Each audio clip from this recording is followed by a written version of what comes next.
Assalamualaikum warahmatullahi wabarakatuh. Pada video kali ini saya akan coba menjelaskan tentang ide-ide dasar analisis regresi sederhana. Seperti yang sudah saya bahas pada video sebelumnya mengenai tentang regresi sederhana, maka saya akan melanjutkan topik terkait dengan analisis regresi sederhana.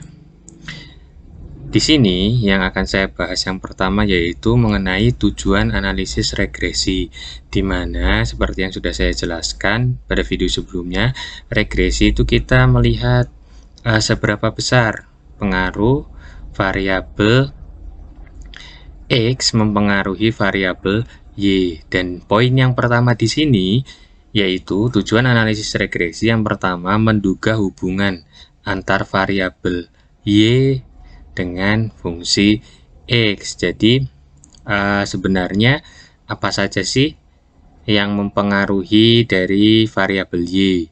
Ya, jadi variabel Y ini dipengaruhi oleh X apa saja. Kalau di video yang pertama saya mencontohkan bahwa apakah benar konsumsi dipengaruhi oleh pendapatan? Berarti Y-nya itu konsumsi, X-nya itu pendapatan. Kemudian yang kedua, poin yang kedua di sini yaitu meramalkan atau memprediksi nilai salah satu variabel Y berdasarkan nilai variabel lainnya atau variabel X. Nah, ini yang sudah tadi saya jelaskan sedikit ya, bahwa yang namanya regresi itu pasti mencari faktor-faktor apa saja sebenarnya yang mempengaruhi dari variabel Y. Jadi dipengaruhi oleh X apa aja sebenarnya, tetapi karena di sini regresinya masih sederhana sehingga Y-nya 1, X-nya 1. Nanti pada materi regresi berganda itu berarti akan ada Y-nya 1 dan X-nya lebih dari 1 gitu. Nah, di sini ada contoh. Contoh populasi terdiri atas 60 keluarga, di mana X-nya pendapatan keluarga mingguan dan Y-nya belanja konsumsi keluarga mingguan. Nah, ini mirip dengan contoh yang saya berikan pada video yang pertama pada pembelajaran ekonometrika. Nah, di sini selanjutnya dibagi menjadi 10 grup menurut besar pendapatannya, atau besar pendapatannya itu merupakan variabel X, di mana nanti ada contoh seperti ini. Nah, di sini ya. Di sini di mana di sini nanti ada X pendapatan dan Y-nya itu nanti adalah konsumsinya seperti apa. Nah, kalau di sini kan ada keterangan nih, weekly family consumption expenditure, yaitu Y ya. Di sini ada conditional mean of Y. Jadi conditional mean of Y-nya ini nilainya. Ini nilainya. Nah, kemudian ini mingguan ya. Pendapatan mingguan dari kelompok keluarga yang telah dikelompokkan. Nih. Jadi ini datanya. Ini datanya. Nah, kemudian dari data ini bisa kita jelaskan seperti apa? Nah, bisa kita jelaskan yang namanya regresi sederhana itu nantinya akan membentuk suatu garis linear ya. Regresi linear sederhana. Nah, linear itu kan juga sudah saya jelaskan di video sebelumnya bahwa nanti akan membentuk pola garis lurus. Nah, makanya di sini ada penjelasan. Oh, yang garis lurusnya ini nih, garis lurus ini yang hitam bergerak dari kiri bawah ke kanan atas itu berupa kurva regresi populasi, karena tadi yang dicontohkan adalah populasi. Dan di sini yang nilai titik-titik hitam ini di sini sampai atas itu merupakan rata-rata Y bersyarat X. Saya back dulu. Nah, di sini conditional mean of Y. Ya, ini adalah rata-rata.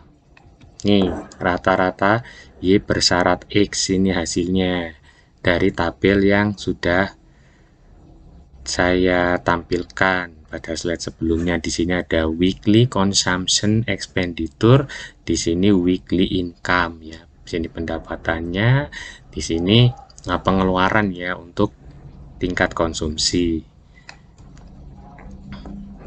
Oke, lanjut lagi.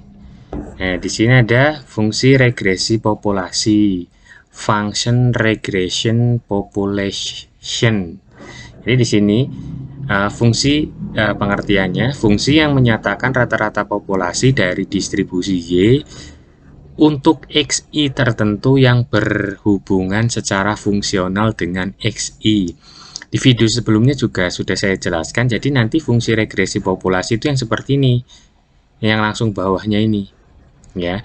Jadi fungsi XI, kenapa I sudah saya jelaskan ya, artinya XI ini nanti bisa saja X-nya lebih dari 1, tetapi karena regresinya masih sederhana, makanya biasanya Y-nya 1, X-nya 1, bukan biasanya, yaitu pasti Y-nya 1, X-nya 1.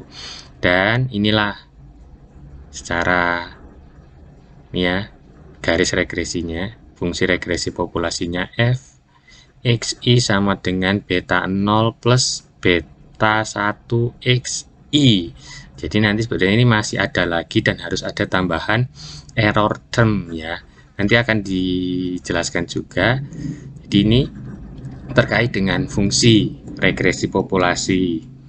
Nah, di sini selanjutnya ada konsep linearitas. Di sini poin yang pertama, non-linear dalam variabel. Di sini ada ekspektasi ya. Y terhadap XI sama dengan beta 0 plus beta 1 X kuadrat I. Kenapa di sini dikatakan non-linear? Kalau yang tadi itu tidak ada pangkatnya, X2-nya tidak dipangkat. Ya, saya back. Di sini ya, X2-nya tidak dipangkat, X-nya tidak dipangkatkan 2 ya. X-nya tidak dipangkatkan 2, makanya linear. Sedangkan yang di sini, ini masih ada 2, itu kan tadi variabel, sekarang non-linear dalam parameter. Nah, ini parameternya yang dikuadratkan, yaitu nilai betanya dikuadratkan. Sedangkan di sini nilai betanya tidak dikuadratkan. Ya, itu kenapa dikatakan non-linear. Sedangkan di sini ada tabel lagi, linear dalam parameter, linear dalam variabel. Seandainya data yang kita gunakan itu linear dalam variabel, berarti ya, dan seandainya data yang kita gunakan linear dalam parameter iya, dan linear dalam variabel iya, maka itu merupakan regresi linear. Ketika linear dalam variabel iya, dalam parameter iya, dan linear dalam variabel tidak, itu maka regresi linear. Ketika linear dalam parameter tidak dan linear dalam variabel iya, maka di sini regresinya non linear. Ketika linear dalam parameter tidak dan linear dalam variabel tidak, maka hasilnya regresi non linear. Jadi ini semacam acuan ya bagi mahasiswa untuk menentukan apakah linear, apakah non linear. Nah, di sini ini tadi yang akan saya jelaskan ya, terkait dengan harusnya ada error term atau konsep disturbance. Konsep disturbance. Jadi, bagaimana nilai belanja konsumsi untuk keluarga yang memiliki pendapatan yang sama? Nah, ini kan sebenarnya menjadi pertanyaan ketika mahasiswa mengikuti video saya yang sebelumnya. Saya juga menjelaskan lah, pendapatannya sama, kenapa tingkat konsumsinya bisa berbeda-beda kan? Bagaimana nilai belanja konsumsi untuk keluarga yang memiliki pendapatan sama? Ya, jawabannya sebenarnya sudah terbaca ya, yaitu tergantung dari seberapa besar kebutuhan dari masing-masing keluarga. Jadi misalkan saya pendapatannya 3 juta sebulan, tetangga saya juga 3 juta sebulan, tetapi pengeluaran saya itu sebulan hanya 2 juta, sedangkan tetangga saya 2,5 juta. Bisa jadi berbeda, kenapa? Karena saya punya keluarga 1 anak, berarti 3 orang, sedangkan tetangga saya punya keluarga tetapi anaknya 2, jadi 4, sehingga tingkat konsumsinya juga pasti akan berbeda walaupun pendapatannya sama. Nah, di sini.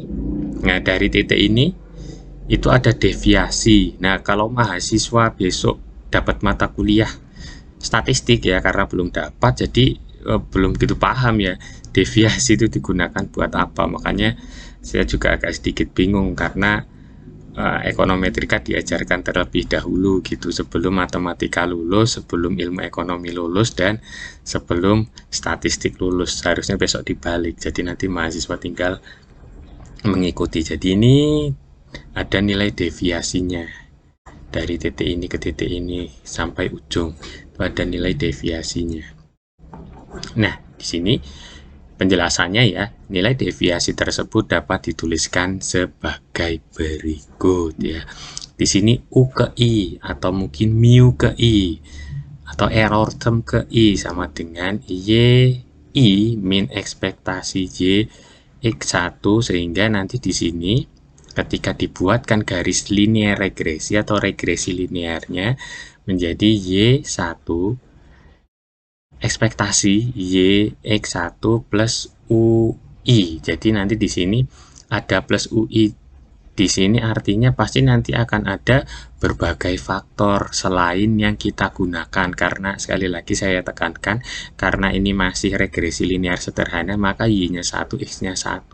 Kenapa dibutuhkan U ke I? Ya karena nanti akan ada banyak X-nya sebenarnya selain hanya dilihat dari pendapatan. Kan tadi kan contohnya konsumsi sama pendapatan gitu. Nah, di sini ada keterangannya, UI disebut gangguan stokastik atau error stokastik. Persamaan tersebut dapat dinyatakan sebagai jumlah dari komponen, yaitu ekspektasi Y XI itu komponen sistematik atau deterministik. U ke I itu komponen non sistematik atau random gitu. Jadi artinya di sini ini ya bersifat acak ya, bersifat acak. Lanjut lagi, apabila ekspektasi Y XI diasumsikan sebagai fungsi linear dari X1, maka jadi berubahlah yang di paling bawah ini. Ya, jadi Y sama dengan, karena ekspektasi ini itu didapat dari ini. Ya, beta 0 ditambah beta 0 ditambah beta 1 kali XI, itu adalah ini penjabaran dari ekspektasi yang ini, sehingga ketika dibuatkan fungsi linearnya maka YI ya, atau Y1 ya, karena kan nanti Y-nya banyak ya, YI Y ke I sama dengan beta 0 plus beta 1 XI tambah UI. Nilai observasi Y untuk X sama dengan 80, yakni jadi nanti data-data ini dari mana? Nih, data-data ini dari mana? Kan di sini sudah jelas nih. Nilai observasi Y untuk X sama dengan $80. Nah, di sini berapa Y-nya itu akan ketahuan. Saya coba back ya, yang $80. $80. Sebentar. Nah, ini 55, 60, 65, 70, 75. Kita cek. Ya. Sama ya. Nah, jadi ini adalah nilai observasi Y ya. Ketika X-nya senilai $80. Oke, lanjut lagi. Jika dibuat dalam nilai harapan, yaitu atau ekspektasi ya. Di sini ekspektasi YX1 plus ekspektasi UI dan XI, sehingga nanti ketika ini lebih dipotong lagi, disederhanakan lagi, menjadilah seperti ini ya. X expenditure lagi, ekspektasi UI XI sama dengan 0. Jadi agar tidak bias, ini dibuatnya seperti ini. Jadi ini dianggapnya 0 supaya tidak bias. Nah, kalau kita buat lagi kan ini kan sama aja tadi B0 plus beta 1 XI plus ini dimasukkan gitu. Nah, untuk yang ini, nilai ini biar tidak bias, maka dibuat asumsi sama dengan 0. Oke, itu ya. Nah, ini sifat-sifat dasar dari UI tadi ya, atau sifat-sifat dasar dari error term. Yang pertama, teori yang mendukung tidak tersedia. Jadi saya juga pernah menjelaskan ini, seandainya konsumsi dipengaruhi oleh pendapatan. Apakah hanya pendapatan saja? Berarti kan tidak semuanya tingkat konsumsi itu tolak ukurnya adalah pendapatan, tapi bisa juga yang lain, misalnya juga seperti jumlah anak, terus tingkat kebutuhan, jumlah kebutuhan, dan lain-lainnya. Sehingga ketika hasil yang didapatkan tidak sesuai dengan teori, ya misalnya kok ternyata pendapatan tidak berpengaruh signifikan terhadap tingkat konsumsi. Nah, itu bisa saja nanti kita jelaskan bahwa oh ternyata ada faktor lain selain pendapatan yang dapat mempengaruhi tingkat konsumsi seseorang atau masyarakat gitu. Jadi maksudnya itu data kuantitatif tidak memadai. Jadi biasanya data kuantitatif ini bisa jadi ya datanya itu tidak valid ya, atau ya bisa dikatakan bias gitu, tidak bisa dibuktikan. Karena kan ketika kita wawancara berapa tingkat konsumsi per bulan, kira-kira 800.000. Nah, ketika ada kata atau kalimat kira-kira, itu kan sebenarnya kan tidak apa ya, ya ini data kuantitatifnya tidak memadai, kecuali kalau memang benar-benar secara rinci ya, oh ya per bulan saya itu selalu mengeluarkan 1,5 juta misalnya, itu kan pasti oh ya udah berarti satu bulan itu 1,5 juta, sehingga ketika data tersebut diolah kita sudah punya kekuatan, itu sudah ada buktinya, sudah ada dasarnya. Jadi itu ya, data kuantitatif tidak memadai, ataupun data-data yang lain tidak bisa kita cross check dan tidak bisa kita dapatkan, sehingga data kuantitatif untuk menghitung tingkat konsumsi itu menjadi bias nantinya. Kemudian variabel-variabel memiliki pengaruh kecil, ini juga sudah saya jelaskan terkait yang pertama tadi ya. Jadi kenapa variabel-variabel memiliki pengaruh yang kecil? Bisa saja terjadi karena kesalahan konsep ketika kita mau membentuk suatu permodelan. Misalnya, kan tadi juga sudah dijelaskan bahwa konsumsi itu tidak hanya dipengaruhi oleh pendapatan, tetapi karena kita percaya, kita baca buku, baca teorinya, bahwa memang yang paling besar mempengaruhi tingkat konsumsi itu pendapatan, ya, bukan jumlah anak dan lain sebagainya. Ya berarti kita harusnya dalam mengukur pengaruh faktor yang mempengaruhi tingkat konsumsi, kita pakainya adalah yang pendapatan, bukan yang jumlah keluarga. Tetapi kalau kita memasukkannya adalah jumlah keluarga, itu bisa jadi nanti pengaruhnya kecil, itu pengaruhnya kecil. Jadi itu ya terkait dengan variabel yang variabel memiliki pengaruh kecil. Kemudian kerandoman hakiki Y. Jadi di sini kan tadi kan ada tuh random ya terkait dengan nilai Y-nya. Maksudnya random ini kan berbeda-beda ya, acak, tidak sama gitu. Jadi ya hasilnya ya begitu. Artinya harus ada error term di belakangnya supaya kita bisa menjelaskan kalau misalkan ini ya tadi ya teori yang mendukung tidak tersedia. Kemudian memilih model parsimoni. Nah, ini juga sudah saya jelaskan terkait yang di poin yang ketiga, ketika kita akan membentuk suatu permodelan itu kita harus berhati-hati ya. Kita harus berhati-hati. Karena untuk membentuk suatu permodelan itu banyak sekali dasarnya, tidak hanya satu metode saja, tetapi ada banyak hal yang harus kita kaji ya satu-satu terkait dengan permodelan. Nah, di sini setelah fungsi regresi populasi, di sini ada fungsi regresi sampel atau FRS, function regression sample. Di sini data populasi tidak selalu tersedia sehingga digunakan data sampel. Kalau di video yang pertama itu saya jelaskan bahwa seandainya kita mau melihat tingkat konsumsi masyarakat Lampung itu kan ada banyak sekali. Kalau kita mau ambil seluruh datanya itu biasanya tidak tersedia, makanya kita menggunakan data sampel. Poin yang kedua, dari populasi sebanyak N diambil sampel sebanyak N, tapi di sini populasi itu N besar, sampel itu N kecil, di mana N kecil itu pasti nilainya kurang dari N besar. Sudah saya jelaskan di poin yang pertama. Yang ketiga, sehingga ada banyak kemungkinan kombinasi data sampel yang terambil dari suatu populasi, ya ini sebesar, nah ini kombinasi ya, kombinasi populasi dan sampel, rumusnya ini populasi, permutasi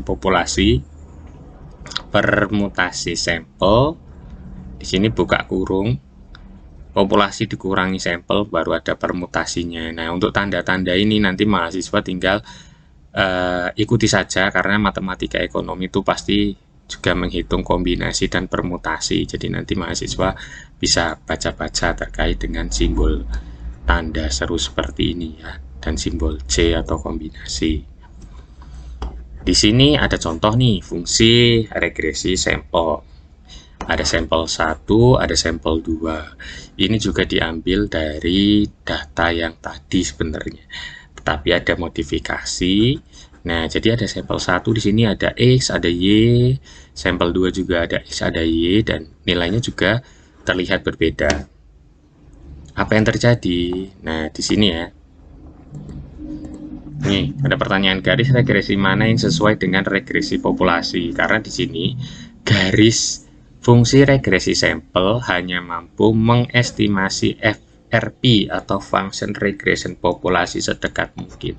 Jadi kalau kita lihat di sini SRF ya, SRF itu kan yang warnanya apa ini? Warna jingga ya, atau pink atau merah, apa ini, merah bata. Nah, ini yang paling dekat dengan ini populasi tadi ya, garisnya dekat. Kalau yang SRF1 yang biru ini tidak begitu dekat dengan garis PRF. Nah, untuk fungsi regresi sampel bedanya itu ada topi di atasnya, dan ini pun juga sudah saya jelaskan ya, ada topinya. Nah, ini bentuk umum SRF linear, jadi memang belum ditambahkan dengan UI ya, belum ditambahkan dengan UI atau error term atau disturbance. Kenapa? Ya karena di sini kan belum kita ketahui ya, ini baru garis secara umumnya itu seperti ini. Tetapi nanti kalau kita hitung sudah ketemu nilainya, baru ditambahkan dengan ini U ke I-nya atau error term-nya, karena memang ini hasil yang di sini, jadi kan tidak semuanya dijelaskan, makanya harus ada U ke I. Artinya masih ada XXX yang lain yang mempengaruhi Y. Jadi di sini PRF sebagai fungsi SRF ya, atau fungsi lebih mudahnya ini adalah garis regresi linear sederhana untuk sampel. Jadi YI ya sama dengan beta topi 0 ditambah beta topi 1 X1 ditambah U topi I ya. Ini juga sudah saya jelaskan terkait dengan UI itu apa. Lanjut lagi. Oh, ternyata sudah habis. Mungkin itu saja yang dapat saya sampaikan terkait materi hari ini. Silahkan mahasiswa cari referensi sebanyak-banyaknya terkait ekonometrika. Kalau saya ada referensi berbahasa Inggris, kalau mau nanti saya share di Learning Management System, atau mungkin bisa mahasiswa cari buku ekonometrika dengan siapa ya, yang nulis itu Pak Agus Widarjono dari Universitas Islam Indonesia. Itu bukunya juga mudah dipahami. Jadi itu saja, saya akhiri. Assalamualaikum warahmatullahi wabarakatuh.